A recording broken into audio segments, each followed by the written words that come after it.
मुंबई मलाड के वार्ड क्रमांक 42 के अंतर्गत अंबेडकर नगर के झुग्गी झोपड़ियों में रहने वाली स्थानिक जनता अपने पुनर्वासन को लेकर धरने पर बैठी है। यदि धरने पर बैठे लोगों की माने तो फॉरेस्ट से लगकर प्रशासन द्वारा कुछ वर्ष पहले एक दीवार बनाई गई थी, जो 2 जुलाई 2019 की भारी बारिश के चलते दीवार गिर जाने के कारण करीब 32 लोगों की मौत हो गई, परंतु अब तक इन लोगों के पुनर्वासन का कोई भी विकल्प इनके सामने नहीं आया है। इसलिए ये जनता धरना प्रदर्शन कर रही है। आइए बात करते हैं धरना प्रदर्शन करने वाले लोगों से और यहाँ मौजूद नेताओं से भी। एशिया की नंबर 1 कही जाने वाली बृहन्मुंबई महानगर पालिका वार्ड क्रमांक 42 के अंतर्गत में 2 जुलाई 2019 को नाक हादसा घटित हुआ, जिसमें 32 लोगों की जान चली गई। आज भी आम जनता त्रस्त है, लेकिन नेता मस्त है। आप देख सकते हैं अपने घरों के लिए यहाँ पर जो पीड़ित थे उस समय के, वो आज भी ये वही पीड़ित परिवार है। जब 2 जुलाई 2019 को जब हादसा हुआ, तब इनका ही जो परिवार था, उस परिवार में एक बच्चा बह गया। इनकी पीड़ा जानते हैं, जो अब तक जो है इनको कोई न्याय नहीं मिला है और ना ही अधिकारियों की गिरफ्तारी हुई, ना ही इनका पुनर्वासन किया गया। पहले तो आप ये मेरे को बताइए, जब हादसा हुआ, हादसे के समय तो बहुत सारे नेता आए होंगे, उसके बाद कितने नेता आए? कोई नहीं है, हादसा में कोई नहीं आया। हादसे में कोई नहीं आया, कोई नहीं नेता आया, ना नगर सेवक है, नहीं कोई है। जो हमारे सामने बच्चा पैदा हुआ, हमारे समय बड़ा हुआ, वही बच्चा हमारा जान अपना खेल के हम लोग को बचाए। हमको से बोले चाची आंटी तुम लोग रो लो जान, हमारे माँ बहने हमारे भाई सब सही सलामत है, हम हॉस्पिटल में लेकर जाते। हमारा 22 साल का छोकरा था, इसके 8 साल की लड़की थी, इसकी 1.5 साल की नातिन थी। कोई नहीं, हमारा हेती थी, बच्चे सब बचाए, निकाला, लेकर हॉस्पिटल में गया। नगर सेवक आया, खाली अपना जो उसको वार्ड एरिया उधर से देख गया। हम लोग की तो थोड़े भी झाँकने के लिए नहीं है। हमारे बच्चा का 10 साल 15 साल 20 साल का वो बच्चे हम लोग को निकाल के हॉस्पिटल में ले गए। कोई स्कूल में रखा, कोई किधर रखा। उसके बाद जब मट्टी हो गई, वहाँ से लेके आए, हम लोग बच्चे करें, हमारा कोई मदद नहीं किया। हमारा बच्चा किधर से चंदा निकाला, भीख मांगा, चोरी किए, क्या किए। हम लोग के खाने के कपड़े जो जूना पुराना नया जो था, हम लोग को बदन पूरा उघाड़ता, हम लोग लेकर किया। 1 चम्मच नहीं रहेगा, बोले तुम लोग रोक लो जो, हम लोग सब लिया कर देते, वो करते। हम नगर सेवक का जानेगा, नमदार कमदार, जब तक हमको छत नहीं हो करेगा। वही हादसा फिर 18 तारीख को होने वाला था। इतना पानी घर धरती फाट के दीवार, पानी पूरा घर में आ गया। नेताजी के लिए कुछ कहोगे? जो नेता अपना उल्लू सीधा कर रहे हैं, आप लोगों के ऊपर राजनीति कर रहे हैं, वोटर तो हो ही हो आप, सब वोटर है हम लोग। नेताजी के लिए कुछ कहोगे, मैसेज दोगे आप? हम लौंगटा से मैसेज क्या दूंगे हम लोग करके? अरे फिर वोट के लिए बराबर, जब तक हमारे लिए कुछ नहीं करेगा कोई नेता हमारे लिए नहीं है। कोई नेता नहीं है, नहीं है। आता तुम्ही लोक इकडे बसलेले आहे. 4 दिवस आता कोण कोण येऊन गेले इकडनं? आमदार वगैरे आले होते का? आमदार आलेले, खासदार सर्व नेते आलेत, पण आमचा नगरसेवक आता हे विद्याताई चव्हाण आले होते का? आश्वासन काय दिलं विद्याताई चव्हाणनी? आम्ही पण आश्वासन दिलं की आम्ही थोड्या दिवसाने करतो म्हणून, आमचे प्रयत्न चालू आहेत आणि प्रयत्न चालू ठेवू म्हणून. आमदारांनी काय बोललं तुम्हाला जे आलेले होते सुनील प्रभू साहेब? आणि ते सांगितलं की 8 दिवसाचे आम्हाला आश्वासन दिलेलं आहे. आम्ही काय घर देणार का? हा घर देणार 8-10 दिवसांनी. हा. आम जनता को नेताओं ने एक बार फिर आश्वासन का चोला तो पहना दिया है, लेकिन देखना ये होगा क्या 8 दिन में इनका पुनर्वासन होता है या नहीं। एक बार फिर हम 8 दिन बाद इन लोगों के बीच में फिर से आएंगे और इनकी मजबूरियां आप तक पहुंचाएंगे। कैमरामैन महेंद्र चौधरी के साथ रितेश तिवारी, सुप्रीम मीडिया, मुंबई।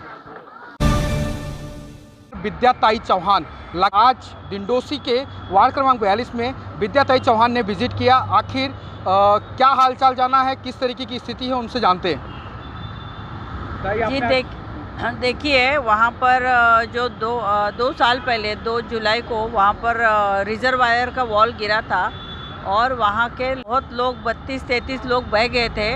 आज भी उन्होंने उधर धरने का आंदोलन किया है। मुझे सरकार को यही कहना है कि मुंबई की बारिश में नाले पे रहने वाले, डोंगर पे रहने वाले ऐसे कई लोगों के झोपड़पट्टियाँ हैं, तो पूरा शासन ने एक निर्णय तो लेना ही चाहिए, कोई पॉलिसी शासन की होनी चाहिए।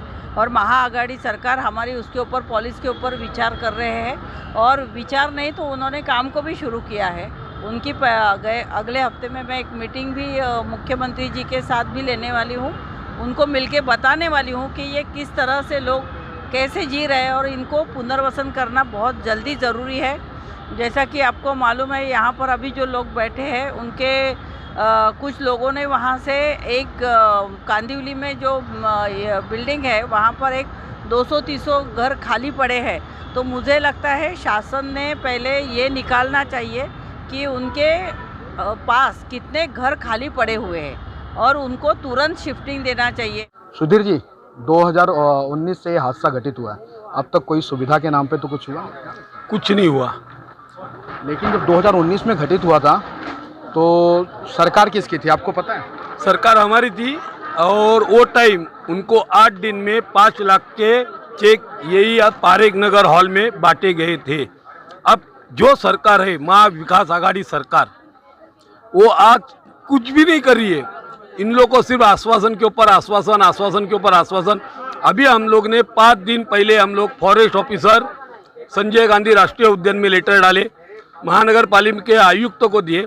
जब ये सब इधर आने लगे, ये आमदार बोलो खासदार बोलो सब आने लगे। यही अभी मैं थोड़ा टाइम पहले इनसे बात भी किया और इसके ऊपर हम लोग को न्याय नहीं मिलेगा तो मैं आज ही लेटर डाल रहा हूँ। 2 तारीख को मैं अन्न और पानी त्याग आंदोलन उपोषण के लिए यहाँ पे बैठने वाला हूँ।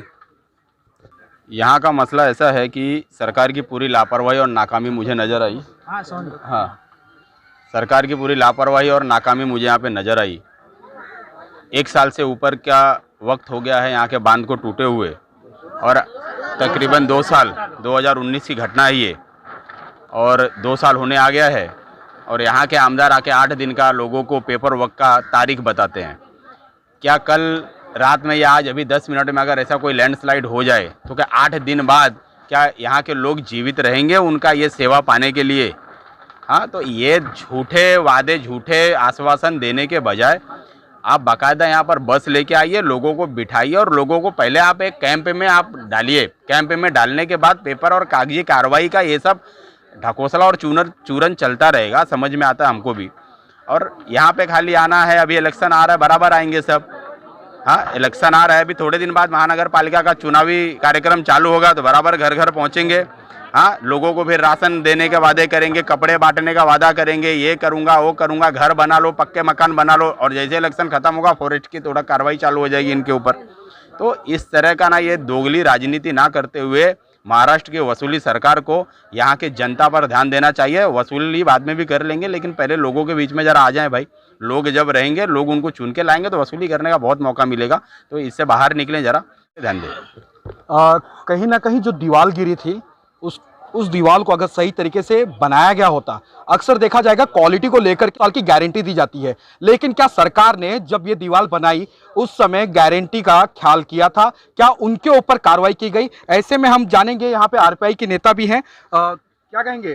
कार्रवाई तो होनी चाहिए थी, आपको लगता है? उसमें भी भ्रष्टाचार हुआ है। जिस तरह से अनेकों मामले में भ्रष्टाचार जब उजागर होता है तो मालूम पड़ता है। इस तरह की जो दीवार बनी थी 2000 पहले, अठौले साहब यहाँ पर आए थे, हम लोग भी उनके साथ में थे, यहाँ के सब लोगों को मालूम पड़ा था। वहाँ करीब 32 लोग मरे थे और उस समय भी बहुत क्षति हुआ था। तो ये दीवार बनाना, उसमें भ्रष्टाचार, लोगों का मकान बनेगा उसमें भ्रष्टाचार, ये निर्माण करेंगे उसमें भ्रष्टाचार, इस तरह की भ्रष्टाचार करने वाली जो सरकार है उसको मैं इशारा करता हूँ रिपब्लिकन पार्टी के तरफ से कि जल्दी से जल्दी इनको निवारा देने का काम करें। अगर इनको जल्दी से जल्दी निवारा देने का काम नहीं किया गया तो रास्ते पर उतरने का काम हम लोग करेंगे। हमने सबने मिलके जाके बीएमसी में लेटर दिया, बीएमसी से जाके वन विभाग में भी लेटर दिया कि उन्होंने बोला कि वन विभाग से हमको ऑब्जेक्शन एनओसी नहीं मिल रहा है, बीएमसी बोल रहे हैं हमको वन विभाग से एनओसी चाहिए, वन विभाग बोल रहे हैं हमको बीएमसी से एनओसी। क्या चल रहा है ये जो लोग नहीं है क्या, ये भी मनुष्य है, इनके पास से आप वोट लेते हो। आज मनुष्य हानि, आज किस तरह से किस हालत में वो लोग रहते हैं, आज देखा एक जानवर भी नहीं रह सकता है। इनके मन में एक डर है कि कल कभी उनके ऊपर से पत्थर आएगा और हम लोग चले जाएंगे। क्या 20 साल से यही चल रहा है कि ये फॉरेस्ट एरिया। अरे लेकिन उनके पास से वोटिंग तो लेते हो ना, आप वोट लेते हो, मनुष्य लोग हैं, आज उनको वोट लेते तो उनको अधिकार मिलना चाहिए। आज स्वच्छ भारत के अंतर्गत आज शौचालय का निर्माण हमने किया, हाँ, आज लोग पानी की व्यवस्था नहीं है उनके पास, न लाइट की व्यवस्था है, न ढंग का रहने की व्यवस्था है। तो आज हमारी एक ही विनंती है सरकार से कि इन जो लोगों को 152 लोगों की जो लिस्ट बनाई थी फॉरेस्ट ने, इसमें से जो 68 लोगों को पुनर्वसन मिला था, आज जो बचे हुए लोगों को उनको पुनर्वसन मिलना चाहिए जल्द ही जल्द। जहाँ पे इधर आमदार खासदार जो भी आए थे उन्होंने आश्वासन दिया है कि 8 दिन में हम लोग कुछ ना कुछ करेंगे। मैं आपको रोकना चाहूँगा, मैं जिम्मेदारी कौन लेगा? जो 32 लोगों की मौत हुई उसका आखिर जिम्मेदार कौन? क्या उन अधिकारियों पे कार्रवाई हुई उस समय? क्योंकि उस समय भाजपा का कार्यकाल चल रहा था 2019 का, तो उस समय अधिकारियों पे कार्रवाई क्यों नहीं हुई? ये उस समय जो अधिकारी थे उन पे कार्रवाई हुई है, जो अधिकारी थे उनके कार्रवाई हुई है। उसके बाद हमने 5 से 6 लाख रुपए, क्योंकि हमारे जो कार्यकर्ता जो हमारे साथ जुड़े थे, जो 4-5 कार्यकर्ता, उनको हमने जो भी उनकी नुकसान भरपाई वो दी थी। और अभी जो लोग हमारे साथ है, ये हमारे माता भगिनी लोग जो है, अब उनका हम लोग दर्द समझते हैं। आज हमारी सरकार से यही मांगनी है कि उनको कहाँ से, आप इन्होंने जो बताया कि उनको जल्द से जल्द शिफ्ट करो कहा, उसके बाद उसका जो भी उनका डॉक्यूमेंट्स ले लो। डॉक्यूमेंट की भी जरूरत रहती है कि सरकारी काम है तो उसका डॉक्यूमेंट्स की जरूरत रहती है, हर एक के पास रहेगा, जो डॉक्यूमेंट है वो लोग प्रोड्यूस करेंगे।